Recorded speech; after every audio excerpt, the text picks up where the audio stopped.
نہ تدبیریں غلامی میں ناکام آتی ہے نہ شمشیریں نہ تدبیریں ہو جو ذوقِ یکی پیدا تو کٹ جاتی ہے زنجیریں۔ جناب صدر محترم پرنسپل صاحب، آئے ہوئے مہمان گرامی، دیگر اساتذہ اکرام، میرے ہم سفر ساتھیوں، بھائیوں اور بہنوں، السلام علیکم و آداب۔ ایک ہاتھ وطن اب تو وفاؤں کا صلاح دے، ایک ہاتھ وطن اب تو وفاؤں کا صلاح دے، میں ٹوٹتی سانسوں کی فصلوں پر کھڑا ہوں۔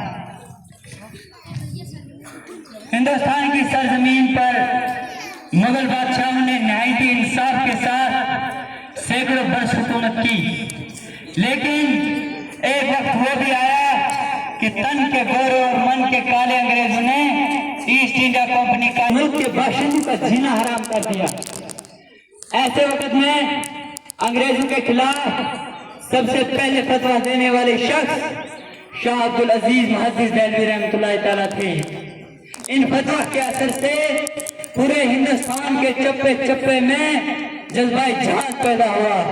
اس فتویٰ کے بعد تاریخ ریشمی رومال چلا گیا، تاریخ بلکوٹ چلا گیا، ہندوستان چھوڑو تحریر چلی، شمالی کا جہاد ہوا، اور اس جہاد آزادی میں سینکڑوں علماء کو پھانسی دی گئی اور ہزاروں مہاجرین آزادی کو پھانسی کے پھندے چومنے پڑے۔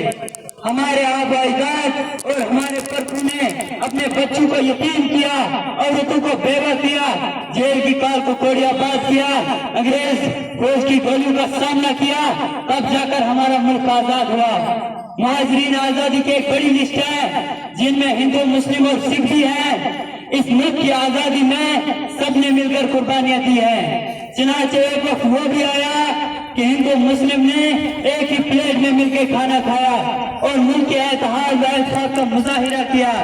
انگریزوں نے جب اس ہندو مسلم اتحاد و اتفاق کو دیکھا تو انہوں نے محسوس کیا کہ اب ہم ہندوستان میں حکومت نہیں کر سکتے۔